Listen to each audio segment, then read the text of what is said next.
world breaks some people quietly, and others it tries to shatter in broad daylight. Either way, it watches to see who rebuilds themselves. A mother, a soldier, and a silence too loud to ignore. What will it take to disturb a life built on strength? Let us know in the comments section below. Tricia Fletcher kept her phone on silent most of the time, not because she didn't want to hear from anyone, but because these days there wasn't anyone left who called except her son. And Coltrane never called unless it was urgent. He sent voice messages. Crisp, short, always encrypted. Always coded in phrases only the two of them understood. Today's message had been different. Hydrangeas are blooming early this year. Looks like someone might stop by the garden. Make sure the fence is locked tight. That was all. She played it again, fingers steady, heart quiet. Hydrangeas meant trouble. The fence meant her home. She didn't call him back. She never did when he spoke like that. Instead, she poured a glass of warm water, turned off the kettle before it whistled, and sat in her living room, back straight, eyes watching the narrow gap between the curtains. Her house was one of the oldest on the street. All the others had their Ring cameras, their wide porches and SUV driveways. But Tricia didn't need cameras. She had memory. And memory taught her what danger looks like, especially when it tries to be polite. The first man showed up around 2:13 p.m. Orange vest. Clipboard. A plastic badge clipped to his chest with Civic Maintenance Services printed on it. The name below it read, Trevor. He was tall, wiry, and smiled like someone who didn't believe in apologies. Tricia didn't open the door. She never did. Good afternoon, ma'am. We're just checking on a gas line alert flagged by the city. Should take just 5 minutes. You don't even need to come out. Tricia stared. Didn't blink. A few seconds later, a second man came into view. Stockier, slower, dragging a heavy metal toolbox. His vest was stained and his name tag had no name at all. She looked at them both through the peephole. They weren't city workers. They were actors. And not the good kind. No thank you, she said, voice level. I didn't request any inspection. Please leave. Trevor chuckled lightly, took a step back as if respecting her boundary. Totally understand, ma'am. Just doing our job. But if there's a leak, and we didn't check it, city liability falls back on the homeowner, not on us. Tricia opened the inner latch, let the door click loudly enough for them to hear, but didn't open it. Then I suggest you return with a city officer, she said calmly. Someone I know. Neither man responded. The smile on Trevor's face melted into something colder. Colder than gas leaks. Colder than city fines. He looked at Dale, no name badge, and nodded slightly. Dale lowered the toolbox. We'll be back then, Trevor said, with all the right people. She said nothing. They left, but they didn't drive off. She watched them walk to a white van with no markings and sit inside. For the next 23 minutes, they remained parked, not moving, not talking. Tricia stood in her kitchen during that time, hand on the handle of a drawer. Inside was a lockbox. Inside that lockbox was something not technically legal, but undeniably necessary. Coltrane made sure of that before he left. The day before deployment, he'd sat her down and handed her the code. If anyone ever makes you feel unsafe, you don't wait. You don't ask.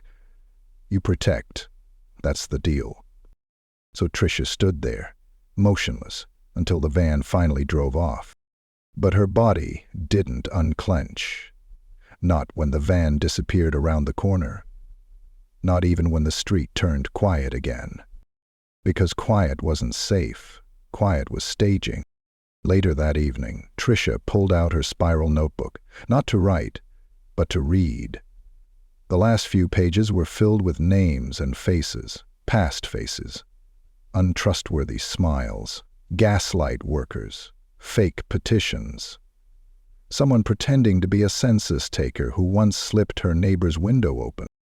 Tricia remembered each one, but she didn't expect this visit to echo so strongly. This time, something deeper stirred. Maybe it was the directness of Trevor's gaze, or maybe it was Dale's heavy, silent presence, like a stone already thrown, just waiting to land. She turned off every light in the house, not for sleep, but for reflection. That night, a soft knock echoed around 11:42 p.m. Not a loud bang, a knock, low and rhythmless. 3 taps, a pause, 2 more. She didn't move. She waited, but no second knock came. Outside, just beyond the fence Coltrane warned her about, the wind shifted through the trees. A street light flickered once. Tricia waited until the silence thickened. Then she walked toward the hallway, lifted the floorboard behind the old bookshelf, and retrieved a sealed envelope with her son's full name written in bold pen strokes.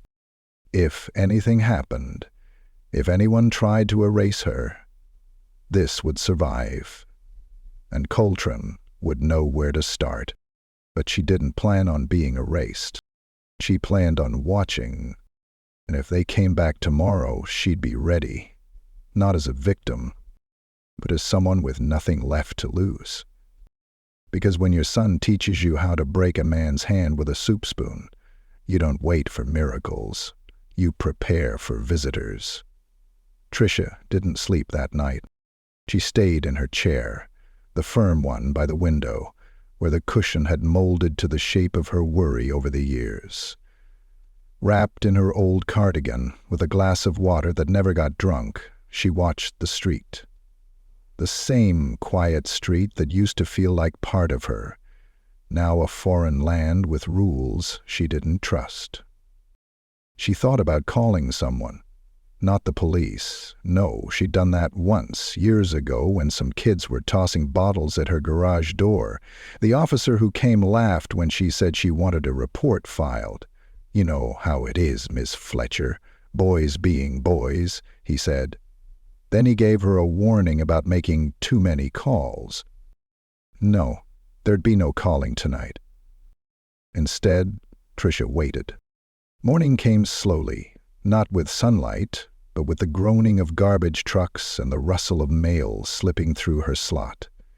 She still hadn't moved from the chair when her neighbor, Mrs. Alvarez, knocked gently around 8:05 a.m. to drop off a pie she'd promised days ago. Tricia took it with a smile that didn't reach her eyes. "You all right, Tricia? You look tired." "I am tired, Delia," she answered softly. "I think the world's changing faster than I can keep up." Delia smiled with sympathy, then turned back toward her manicured walkway, unaware of the 2 men who had stared at that same porch just the day before. By 9:17 a.m., Tricia had finished her tea and locked the front door, the back door too. She opened the drawer again, checked the lockbox. Inside, beneath the layered cloth napkins, rested a weapon, a small stack of money, and a key to a safe deposit box. Tricia didn't believe in luck. She believed in readiness. At 10:42 a.m. her landline rang, a number she didn't recognize. She let it go to voicemail. Then came a second call. Same number. Then a third. She answered. "Miss Fletcher?" The voice was slow, male, practiced. "This is Detective Weller from Metro PD. We received a citywide alert yesterday about suspicious persons impersonating workers. Mind if I ask you a few questions?" "Do you have a badge number?" Tricia asked calmly. A pause. "Yes, ma'am, 42917B. I can confirm it over text or email if you'd like." She didn't respond, just said, "Go on." 2 men posing as gas company workers were spotted on your street. We have partial plate matches on a white van. Some neighbors mentioned seeing it parked for a while. We're canvassing the area for any details. Did you happen to see anything?" Tricia's voice was quiet. "I saw them." "Did they enter your home?" "No." "Did they make threats?" "Not out loud." Another pause. "Would you be willing to give an in-person statement, just for the record?" Tricia considered. No, I don't trust people coming to my door. Dealing with it. I understand. We could send a uniformed officer. I don't trust uniforms either. Weller was silent for a beat. Then, a softer tone. We just want to make sure you're safe, ma'am. I've been making sure I'm safe for 73 years. Don't start now. She hung up. Tricia had no way of knowing if he was real. Maybe he was, maybe he wasn't. That was the problem with liars. They made you doubt even the truth. By noon, the van returned. Same spot. Same soundless engine. This time, the back doors were open. Trevor and Dale weren't in uniform, just regular clothes, jeans, t-shirts. But even regular clothes couldn't hide who they were. Trevor stepped out, lit a cigarette, and leaned against the van's bumper like he had all the time in the world. Dale didn't get out at all, just stared at her house. Tricia moved like clockwork, blinds lowered, doors rechecked, her phone in her cardigan pocket now but still on silent. If they knocked again, she wouldn't speak, wouldn't move. She wasn't bait. Not anymore. But they didn't knock. Not this time. They waited. Minutes ticked by like thunder. At 1:07 p.m., Trevor walked slowly to the edge of her lawn. Not the porch, not the walkway, just enough to stand on the edge and look around, like he was surveying something he planned to buy. She watched through a gap in the curtain. His mouth moved, but she couldn't hear him. Then he turned and left. Again. No knock, no voice. Just presence. And that was worse. Presence lingered. It was around 4:00 p.m. when she finally allowed herself to close her eyes. Only for a moment. Only to rest. But her ears stayed awake. She dreamed of nothing. Just black. Then a soft pop sound from the backyard. Her eyes snapped open, not fear. Alertness. She moved silently through the hall, past the pantry, toward the back door. Looked through the slit in the blinds. The latch on the back fence was swinging. They'd tested it. They were checking for weaknesses. She smiled bitterly. The latch swung because she had loosened it. A week ago. Coltrane's last visit. He had told her, leave one entrance open. It gives them confidence. Then you take it from them. She closed the blind. If they came tonight, they wouldn't be testing anymore. They'd be acting. And Tricia, she wasn't scared of action. She'd raised a son in a world that tried to destroy him from the minute he was born. She had grit in her bones and glass in her voice. Tonight would be the last night anyone thought of her as just an old woman. Because the truth was, Tricia Fletcher had stopped being just anything the day she buried her husband and learned to sleep beside a locked drawer. Let them come. Let them find out what silence can do when it's ready to scream. The doorbell didn't ring. They didn't knock. At 11:58 p.m., they just came. Trevor was first. A crowbar slipped from his bag like a secret. No hesitation. No more smiling. He moved through the backyard in a low crouch, whispering to Dale, who stayed behind by the gate, holding a black duffel that jingled faintly with metal. The security light above the shed flickered, but didn't come on. Tricia had broken it herself 3 days ago. She watched from the attic, crouched low behind a curtain of storage boxes and forgotten Christmas lights. Her knees ached, but her breath was steady. Her eyes tracked them through slits in the wooden vent. They didn't see her, not yet. Trevor tried the back door. It was unlocked, exactly as she'd planned. He grinned and gave Dale a thumbs up. Dale grunted and stepped forward, glancing around once before entering second. The moment they crossed the threshold, Tricia began to move. She counted each step down from the attic. 15. Then the hallway. 10 paces. Her slipper soles were padded with fabric, silent, worn from nights just like this, pacing. In the living room, Trevor whispered, "Check the hall. I'll clear the kitchen." Make it fast." They split. Dale walked toward the hallway, straight into the shadows. Tricia watched him from behind the corner, saw the outline of his flashlight beam skimming along the baseboards. He wasn't cautious, just tired, just confident. He had no idea the hallway floor sloped slightly left, just enough to shift the air.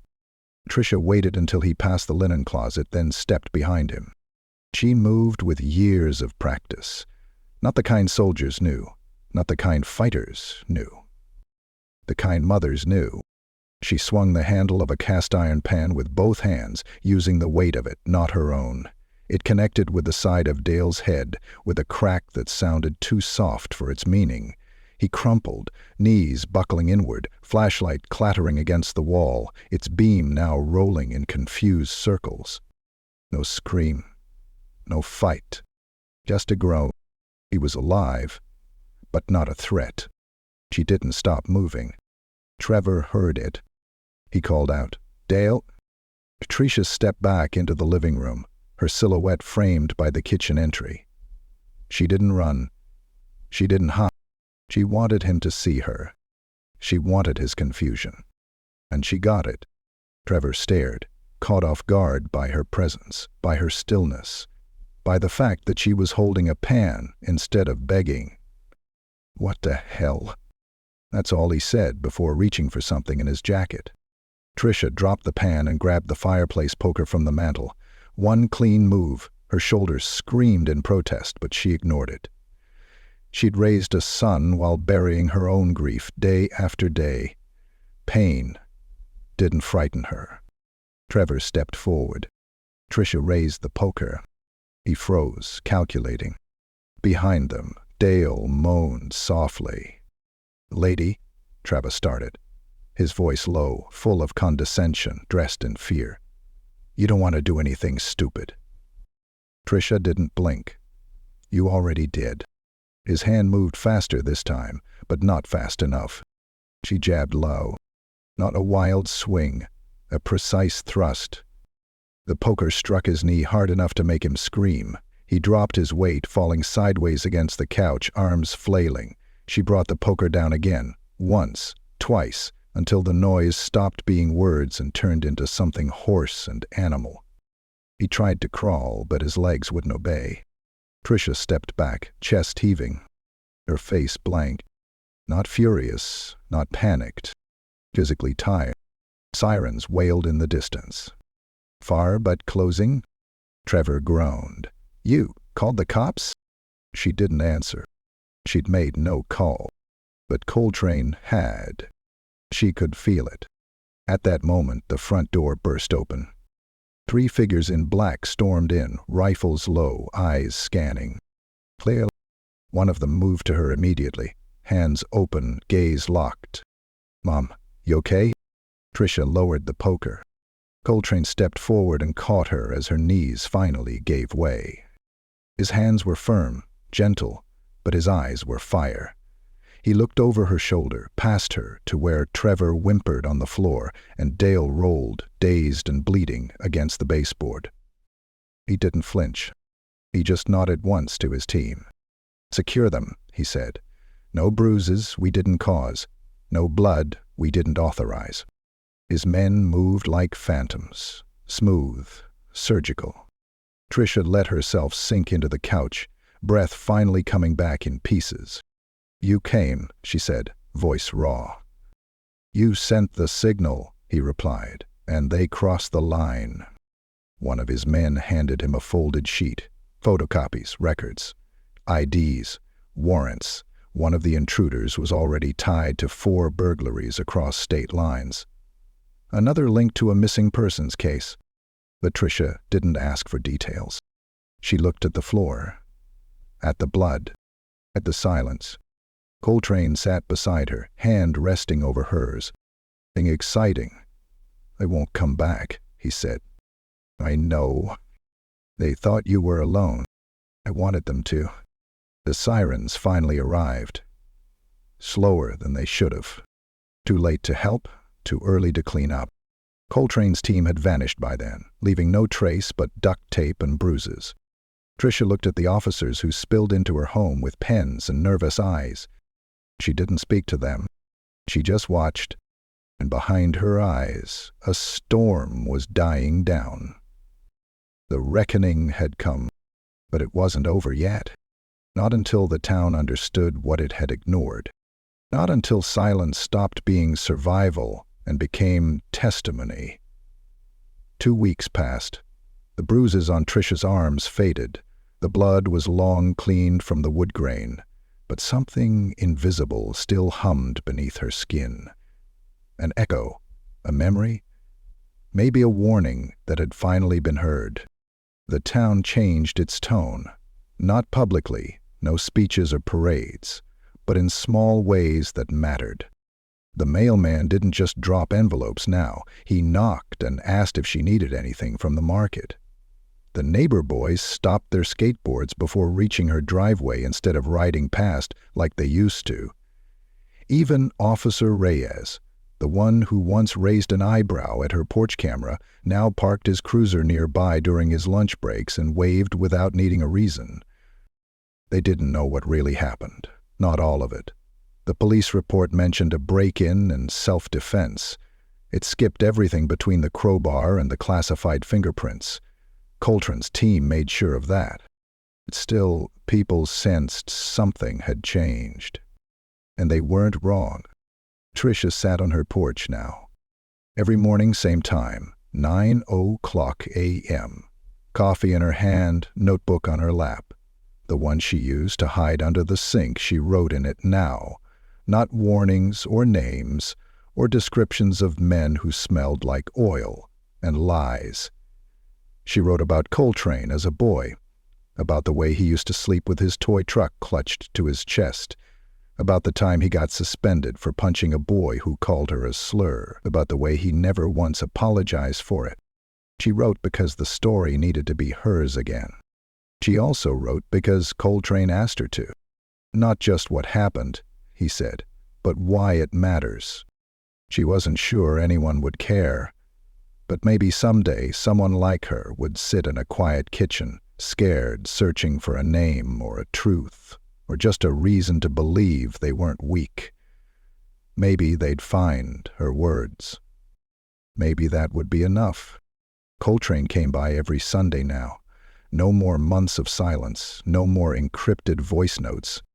He still had missions, still wore the kind of calm that only came from knowing too much. But when he was with her, he laughed more.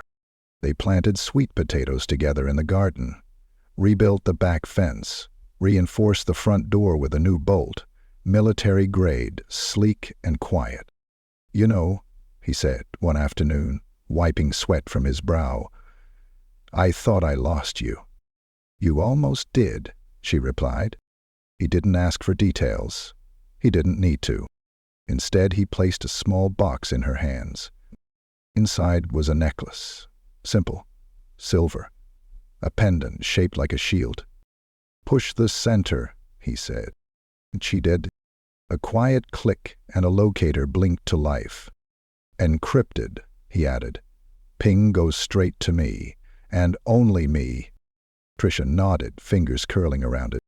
She wore it every day. Word eventually spread that the 2 men who broke into her home were part of a wider ring, moving from town to town, targeting elders who lived alone.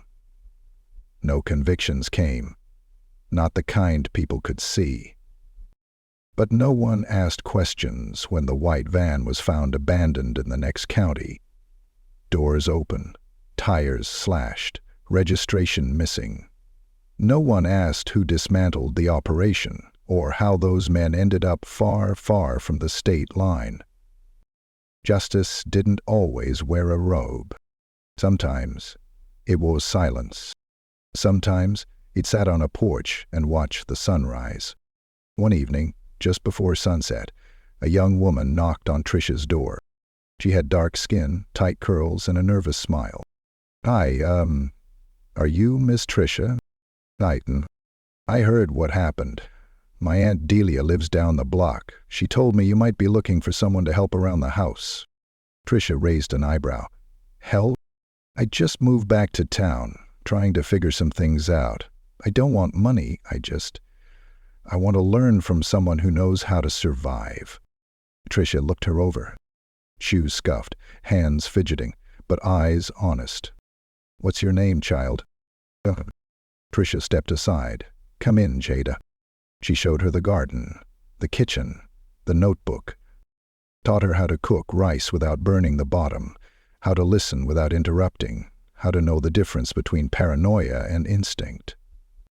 They sat together most afternoons after that. 2 generations between them, but not so different. One day, Jada asked, "Do you miss your old life?" Tricia smiled. "No, baby. I built this one myself."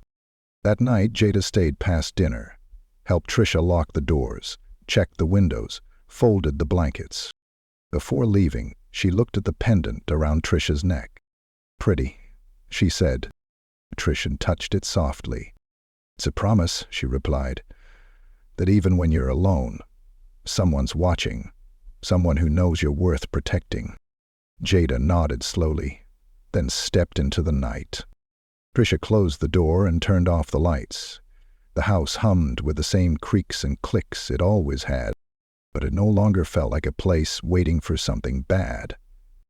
It felt like a place that had survived. And now it stood ready for something better. In the quiet, Tricia whispered to no one in particular, "You tried to break me." Then she smiled. "But I was never the one who needed fixing." And somewhere, across the country, her son stood in a dim-lit room filled with blue screens, watching a quiet ping blink steady on his map. Safe and stronger than ever.